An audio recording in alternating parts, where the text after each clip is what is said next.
Pemirsa, calon Wakil Gubernur DKI Jakarta petahana Jarod Saiful Hidayat menghadiri deklarasi relawan Agus Silvi di Kelurahan Galur, Johar, Jakarta Pusat. Jarod mengklaim dukungan dari relawan Agus Silvi untuk baja mulai bermunculan di berbagai wilayah di Jakarta. Jarod mengapresiasi dukungan yang diberikan relawan AHY untuk pasangan calon nomor urut 2. Selain di Jakarta Pusat, relawan AHY telah mendeklarasikan dukungannya di Jakarta Timur dan Selatan. Jarod pun mengajak seluruh pendukung untuk merapatkan barisan untuk memenangkan Ahok Jarod pada Pilkada putaran kedua.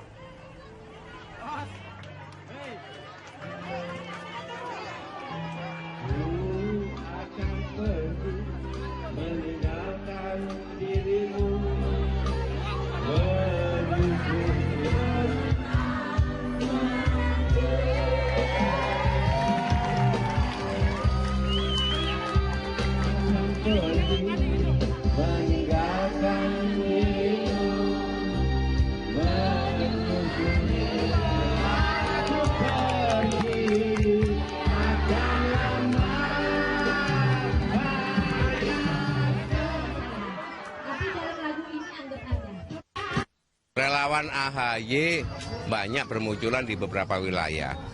Kemarin yang sudah ini kan Jakarta Pusat, Jakarta Selatan.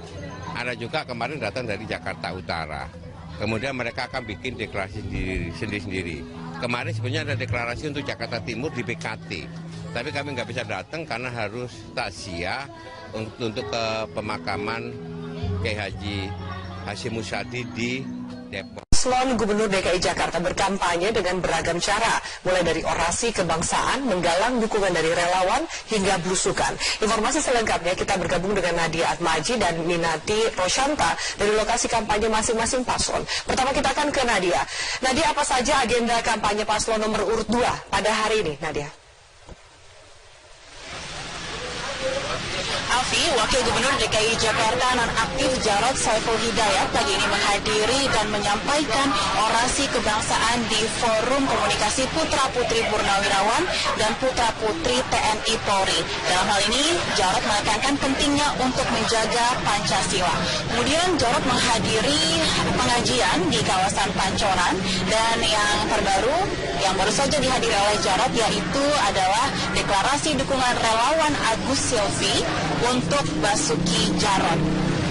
Ada sekitar 100 orang yang hadir dalam acara ini. Kemudian ini berasal dari 3 komunitas relawan yang berbeda, yaitu dari Pemuda Agus Silvi Jakarta Pusat, kemudian dari Rumah Kejayaan Relawan Jakarta Utara, dan juga Relawan Kota. Mereka ini tersebar dari 9 kecamatan yang berbeda, diantaranya adalah Menteng, Pancoran, Cilincing, dan juga Johar Baru. Afi. Nadia, apa sebenarnya alasan relawan Agus Silvi mendeklarasikan dukungan untuk Ahok dan Jarod? Berdasarkan deklarasi dukungan yang disampaikan oleh Pemuda Agus Silvi, tadi dinyatakan bahwa mereka melihat Basuki Jarod ini memiliki 3 kriteria pemimpin yang dibutuhkan oleh DKI Jakarta, yaitu diantaranya adalah jujur, mampu bekerja, dan juga aspiratif terhadap kepentingan warga. Tadi kami juga sempat berbincang langsung dengan relawan yang ada di sini bahwa ada perubahan nyata yang mereka rasakan. Misalnya dari warga di Kalipasir, Menteng menyatakan bahwa yang biasanya terjadi banjir tidak lagi terjadi banjir semenjak Basuki Jarod menjabat. Kemudian juga di relawan yang berasal dari Johar Baru mengatakan bahwa pengurusan pajak bumi bangunan ini menjadi lebih mudah pada saat ini. Tapi mereka tidak memberikan dukungan begitu saja. Mereka menyampaikan syarat kepada Jarod, yaitu untuk menyelesaikan 2 permasalahan utama yang menjadi fokus mereka, yaitu masalah lapangan kerja dan juga masalah narkoba. Menanggapi hal ini, Jarod mengatakan berterima kasih dan bersyukur atas dukungan, dan ia berjanji bahwa 2 masalah tadi yang menjadi syarat akan diselesaikan dengan cara membangun RPTRA, yaitu ruang publik terbuka ramah anak, dan juga untuk lapangan bola untuk menjadi tempat berekspresi dari para pemuda, dan juga tentunya untuk menghadirkan pelatihan bagi warga, terutama untuk para pemuda. Ini akan bekerja sama dengan perusahaan-perusahaan besar sehingga jumlah pengangguran di ibu kota bisa terus berkurang. Afi. Ya. Mendapatkan Penyambungan box girder terakhir lintasan pertama proyek Simpang Susun Semanggi akhirnya terpasang pada Sabtu dini hari. Dengan selesainya penyambungan ini sekaligus menandakan Simpang Susun Semanggi menjadi jembatan dengan bentang lengkung terpanjang di Indonesia. Proses penyambungan box girder terakhir ini dilakukan tepat pada pukul 00 waktu Indonesia Barat pada Sabtu dini hari. Penyambungan box girder atau beton memakan waktu sekitar 20 menit. Simpang Susun Semanggi menjadi jembatan dengan bentang lekung terpanjang di Indonesia, yakni 80 meter. Setelah pemasangan ini di lintasan pertama, pemasangan box girder selanjutnya di lintasan kedua yang menghubungkan arah Cawang hingga ke Bundaran Hotel Indonesia. Jembatan Simpang Susun Semanggi diproyeksikan akan mengurangi kemacetan di kawasan Semanggi hingga 40%. Proyek yang menghabiskan biaya hingga 345 miliar rupiah ini direncanakan akan rampung pada 17 Agustus 2017 mendatang.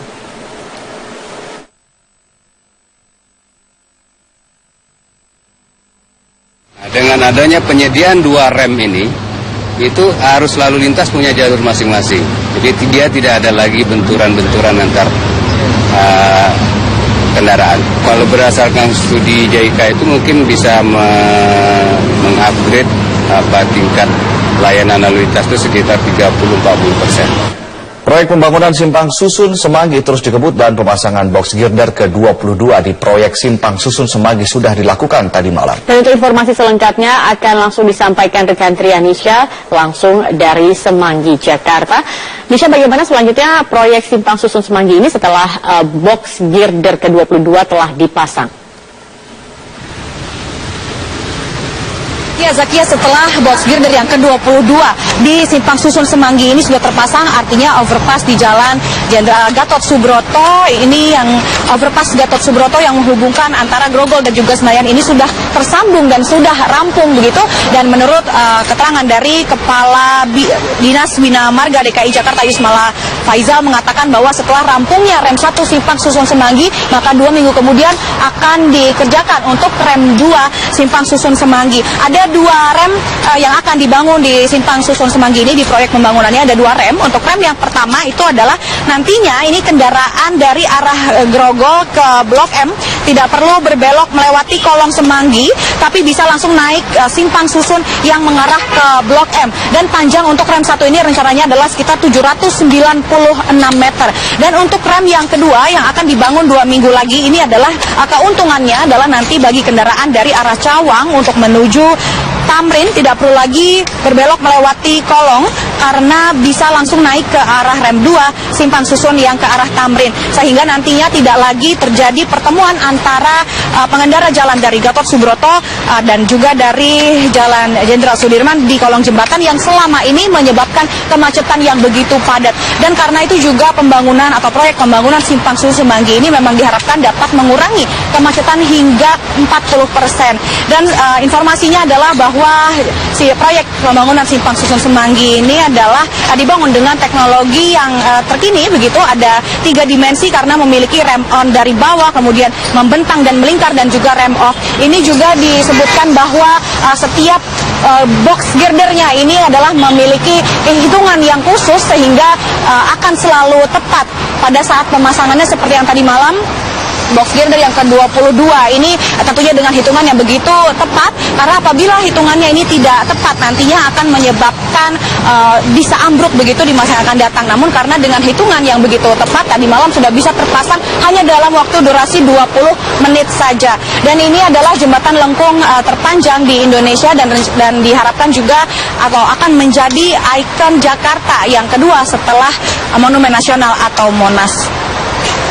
Dan rencananya juga pada Mei 2017 proyek Simpang Susun Semanggi ini akan selesai dilakukan, kemudian pada Juli nanti akan dilakukan uji coba lalu lintas, dan untuk peresmiannya akan dilakukan tepat pada hari ulang tahun Republik Indonesia pada 17 Agustus 2017. Namun nanti juga kami masih terus menantikan dan berharap agar proyek pembangunan Simpang Susun Semanggi ini akan terus berjalan lancar. Demikian, kembali ke Anda di studio. Baik, Trianisha, terima kasih atas informasi Anda. Dan pemirsa, sejumlah proyek ini tengah dikebut pemerintah untuk terus memperbaiki moda transportasi di ibu kota. Pembangunan sejumlah faktor pendukung seperti infrastruktur jalan, seperti pembangunan jalan layang, Light Rail Transit atau LRT, serta Mass Rapid Transit atau MRT. Proses pembangunan jalan layang Ciledug-Tendean khusus Transjakarta, kini pengerjaannya telah mencapai 80%. Tahap pembangunan jalan layang ini sudah menunjukkan perkembangan yang berarti sebagai implementasi Pergub DKI Jakarta nomor 103 tahun 2007 tentang tata kelola transportasi terintegrasi yang aman dan nyaman. Jalan layang yang dikerjakan sejak akhir tahun 2014 ini akan mulai beroperasi pada ulang tahun Jakarta pada Juni 2017. Akan ada 12 halte dan sejumlah koridor yang terkoneksi dengan koridor 13, diantaranya koridor 1, 4, 6, dan koridor 10. Tidak hanya jalan layang koridor 13, proyek kereta ringan atau Light Rapid Transit LRT Jakarta Bogor Depok Bekasi kini tengah dikerjakan pemerintah.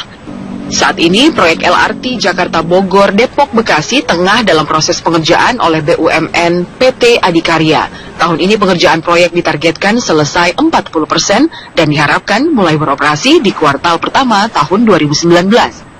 Di tahap awal, LRT akan menghubungkan 3 rute, yaitu Cibubur Cawang, Bekasi Timur Cawang, dan Cawang Dukuh Atas.